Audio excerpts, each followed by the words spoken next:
it's not only politicians who are assassinated. The bottom story is about the civil service and internal auditor in the Department of Transport who was found strangled in bed in KwaZulu-Natal, where they were investigating allegations of fraud within the Department of Transport.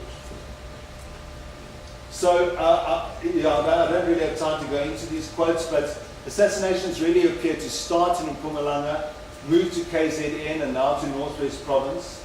And I'm going to read, well, there's a range of different quotes here, but this is really about competition over access to resources.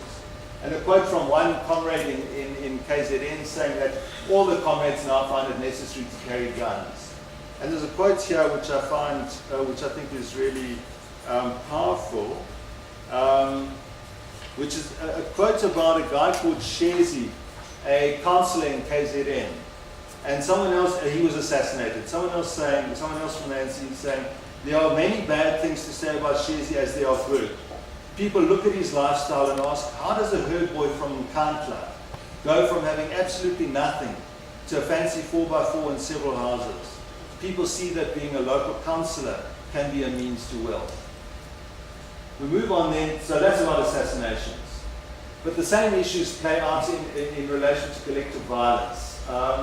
And here I'm going to talk about two different forms of collective violence. One is the kind of increasing violence within ANC branches. And ANC conferences, and the headlines draw attention to that. So there's the sort of struggles that take place within these, and I'm not going to go into any further detail on that, but there's a kind of violent struggle over who controls regions, who controls nomination lists, and so on.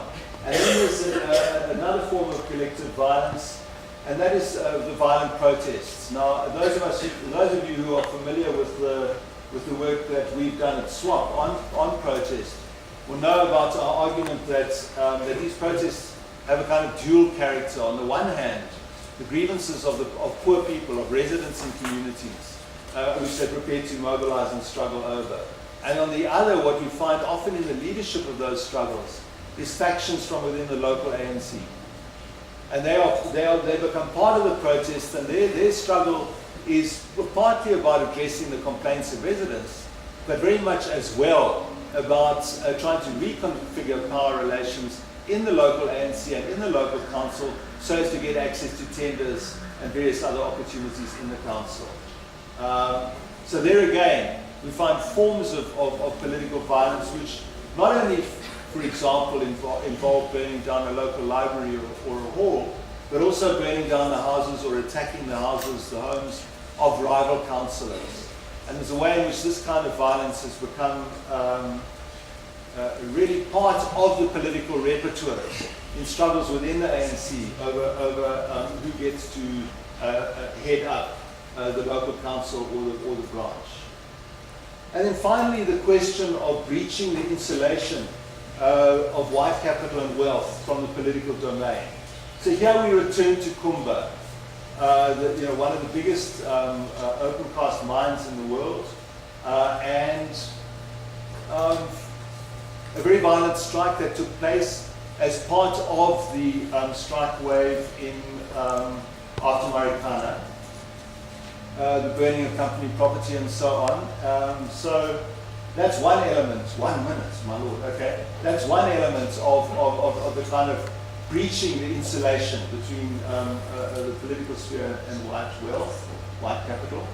But then there's that case that I mentioned, the case of Kumba versus Imperial Crown Trading, which found ways to get hold of this license and actually, in a sense, I suppose, steal it from Kumba and try and then sell it on and make a lot of money out of that. But beyond that, the kind of calls that have been emerging around nationalization of mines, nationalization of land, and I suppose Malema has been the most prominent proponent of that, is another way of actually trying to breach this insulation. And then within the ANC itself, we've seen an increasing kind of rhetoric around a kind of rhetoric that's critical of the Constitution. And that there's a language that the Constitution was a product of compromise and it needs to be re-looked at. not more sort of, I suppose, more importantly, the language of an anti-majoritarian liberalism, which has really been spoken about, has sort of been pushed by the SACP.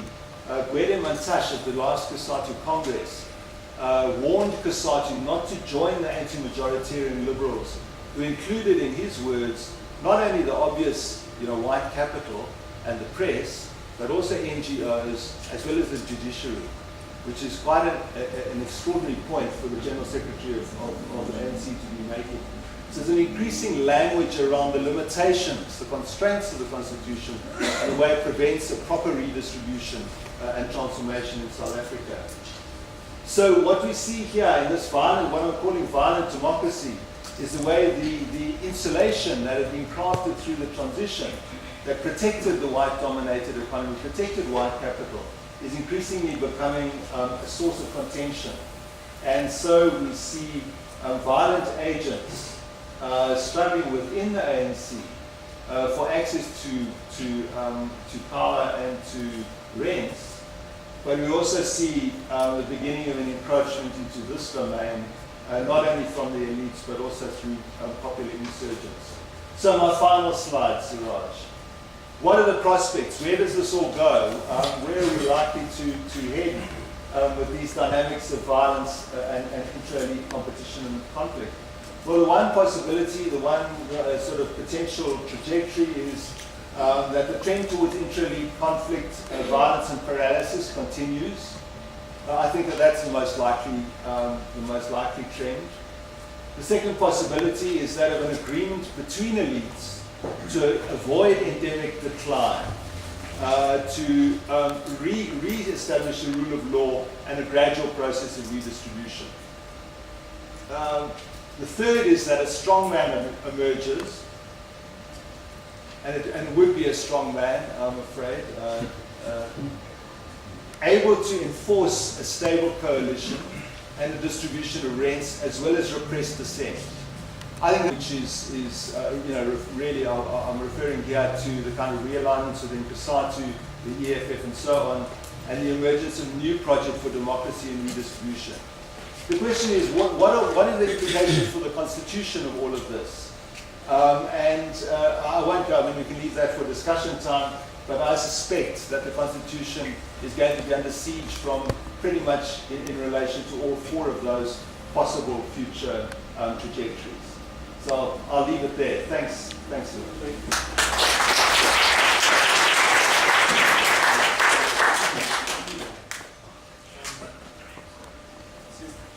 We've got 5 minutes to respond to all of that.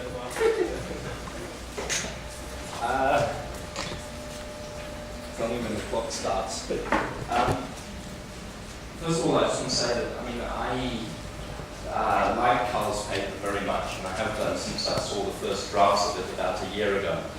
But as you say, Siraj, to try and respond to it in 5 minutes is a near impossible task because it's so multi-layered and it requires engagement with many of the contentions and the arguments that it makes. So I'm going to try and pick out a few points that I want to emphasize. And essentially, I see it as a paper, Karl, about elites, power, economy, and the constitution, and the relationships and interrelationships between each of them. As I read it again last night, it took me back to a seminar that Fitz also hosted nearly 18 months ago on the anniversary of Ruth First's assassination, the day after the Marikana massacre.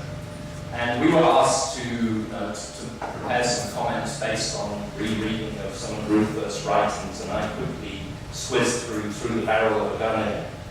And on rereading that, it suddenly struck me that what we have undergone in South Africa in these 20 years is a coup of sorts, or several coups of several sorts. And the reason I came to that conclusion was because the world has moved on, and the coup no longer takes the traditional form that Ruth First was trying to understand and to analyze in that text, that it's possible to be elected to power lawfully, but to then steal power covertly, to then steal power undemocratically, and to maintain the facade of a democracy. Now, somewhere in the text of this paper, Karl says that what we have is a situation where, quote, the forms of the rule of law are preserved while the substance is transformed into its opposite. And I think that's what this paper is about, and that is what is happening in South Africa. Many of the forms of the rule of law are preserved, but the substance is transformed into its opposite.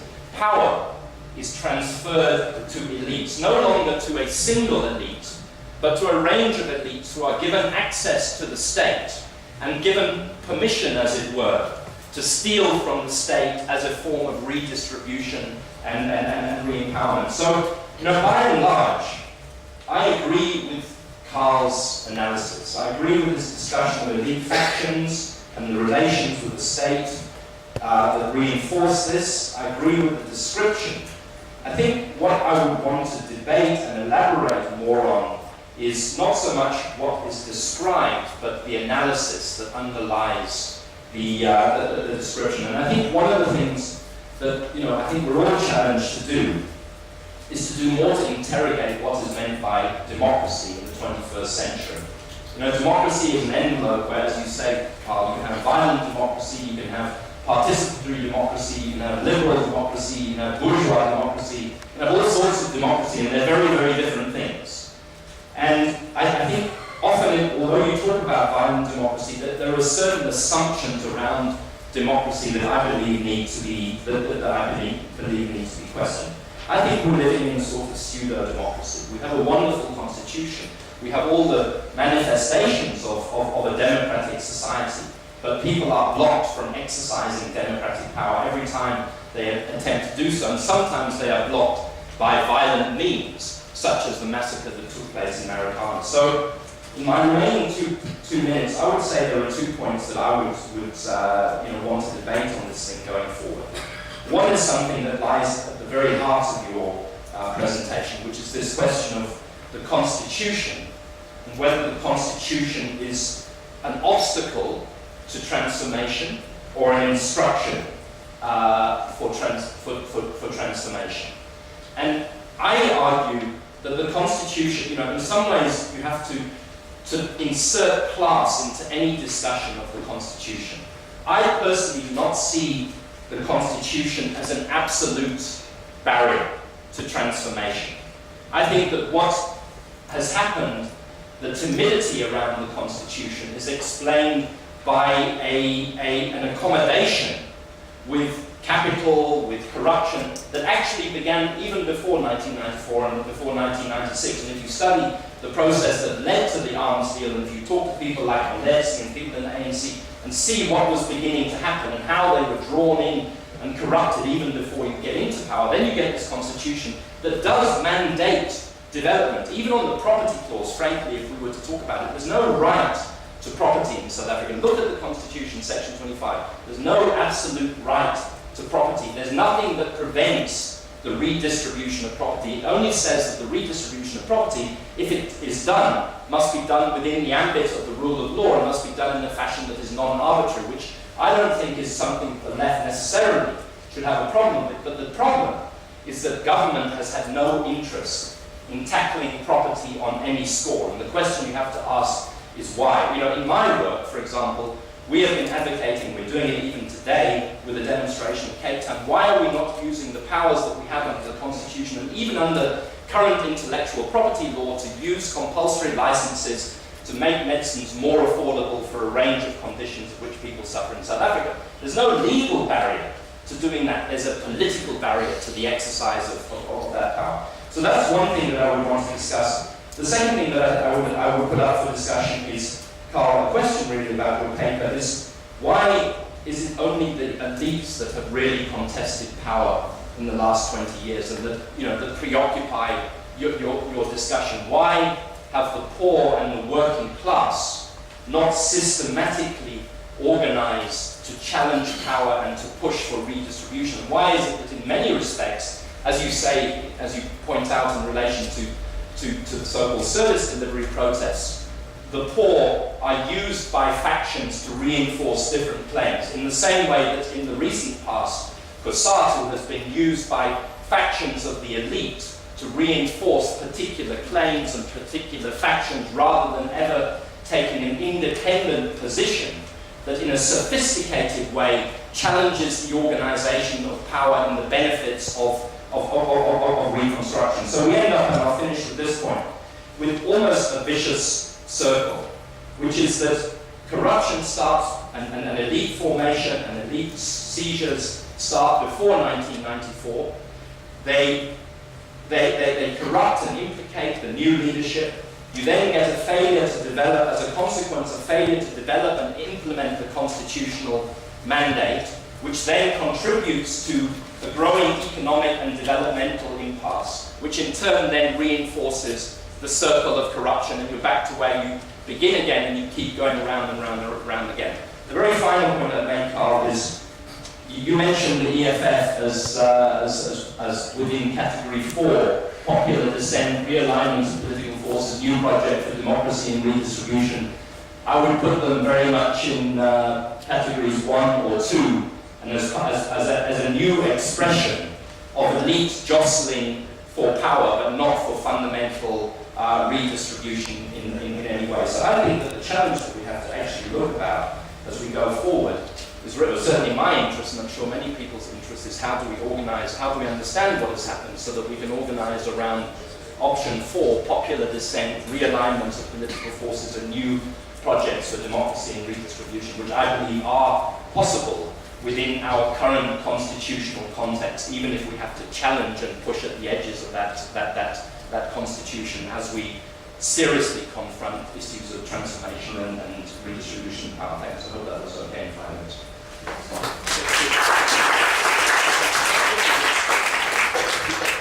We have second question and discussion.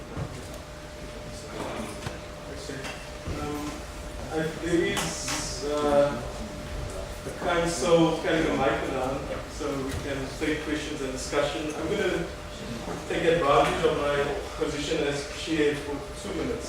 I'm not going to try and be another discussant, but I do have a comment or question. Is, since neoliberalism is at, part of the theme of what we're discussing today, the question is, if we had a different kind of capitalism from '94, would we have seen a different kind of elite formation and different bridges in terms of what you're talking about? And I think that's an important question. Is the problem neoliberalism and financialization? If we had a different kind of capitalism, more social democratic, a stronger embedded state within the market system, would we have seen a different system? And then, within sociology, the discussion of elites is an older one. It's a bit out of fashion, I think. But the way in which the white elite, or the dominant elite, has evolved and reshaped itself is sort of absent. And then the role that they have relative to the state, because it seems that a lot of what the state does is still to benefit and provide rents and the quality of life and to hold on to the property of those elites. And so we talk a lot, and this is Duma Kabula has done lots of work on DE. He says that less than 5% of the JSE is owned by black economically empowered people, individuals, or companies. But we spend 95% of our time talking about it. We're not talking about the other 95% of capital in South Africa. And I think for me those are important questions I'd like to highlight as well. I see a hand here. I see Dale. Sorry, I don't know everybody's names, so I'm going to say some names and I'm going to point to some people. So it's 1, 2, 3. And I'm missing anybody at the back. Okay, let's take those 3 and we'll come back. Do you guys want to take questions as they come up, or take groups of questions? We'll take groups of questions, maybe 3 or 4 at a time. Thank you. Thanks for the opportunity to pose some questions and quite interesting debate. My name is Norman Mampani from Kosatu Communications. Perhaps I should preface my question by saying, are we debating for capitalism or for socialism? Well, let me acknowledge the presentation as done by Karl and also the response by Mark. But perhaps it will be interesting of me to just check with Karl as to why in the depiction of the circles you didn't depict DA or other role players, political role players, only the ANC. Perhaps are you suggesting that the DA is captured under white dominated economy, neoliberal ideologue? The second question is that I've seen in your presentation there was no mention of one of the other causes of violence, where they say trade unions are the most violent organizations, about the reduction in the wage share, wherein we've seen a reduction in the salaries of workers, but on the other hand, there is an increase or there is a rising of living conditions. So now workers become squeezed to the extreme that in many instances frustrations and other related phenomenon crop in, and thus perhaps some people say trade unions are more violent. Lastly, is the question of depoliticization of the masses. South African so-called settlement was arrived at because there was mass mobilization, popular forces on the ground playing their role. Are you suggesting therefore that it's not one of the components that leads to this kind of a situation? And I thank you.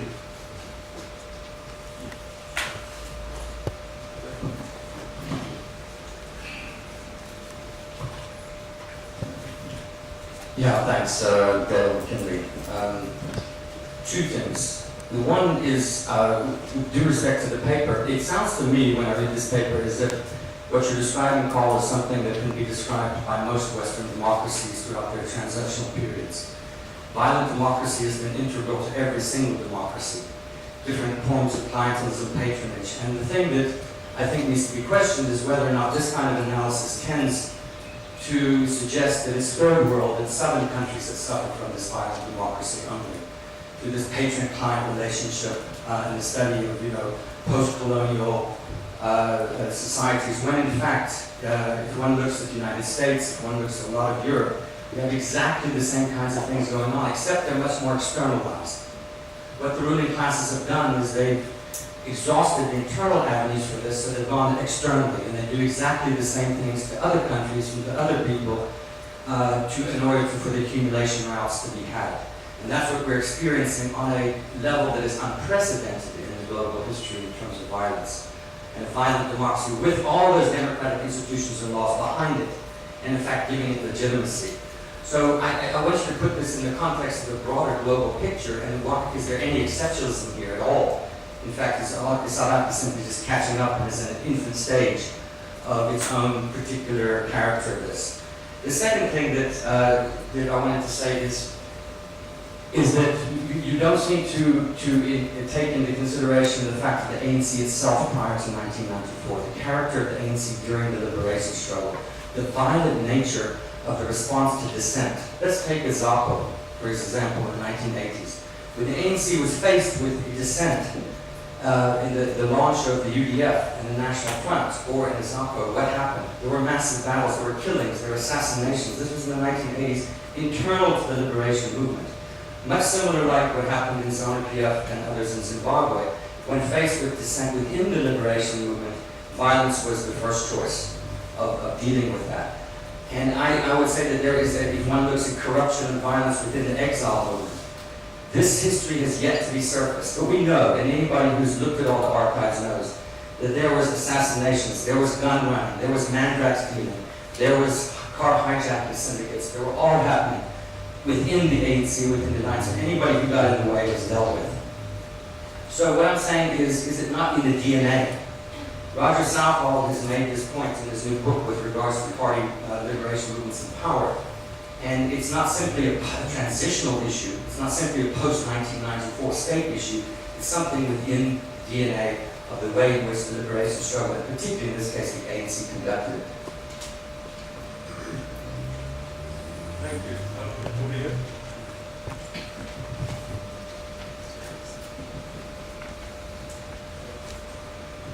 Please introduce yourself. Okay. Thanks, Chair. Can I speak in Xhosa? Qual usar, né? Diz a usar. Okay. academics. My name is Trina Masata. I do not have that particular big English. I'm a community development worker, a public servant, under the ruling organization, which is the African National Congress. As a government official, I must be careful when I say things here.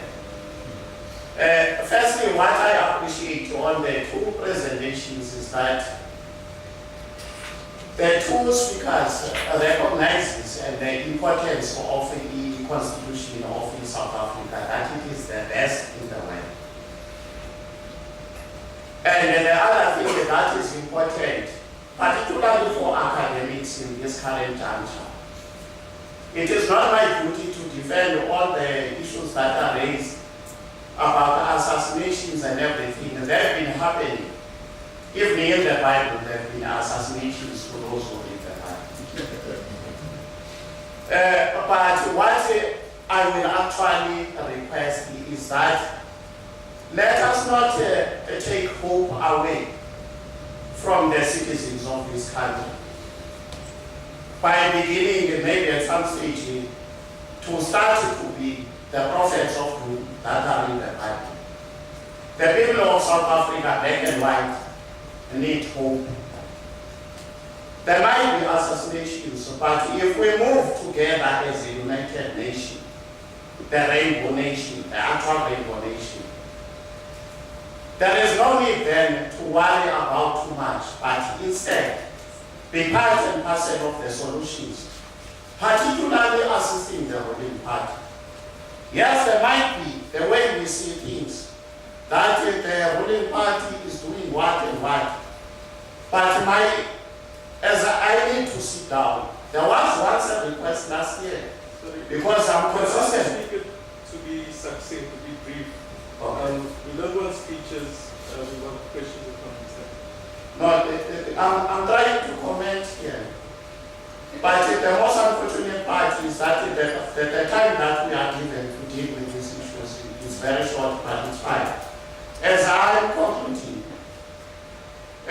we need to make sure that we understand currently the manifesto by the ruling party and what it needs to achieve. That is very much important. And it takes South Africa forward instead of taking it backward by having so much gravely perceptions. Thank you. Thank you. I think I'm going to give Karl time to respond, actually, and the discussant.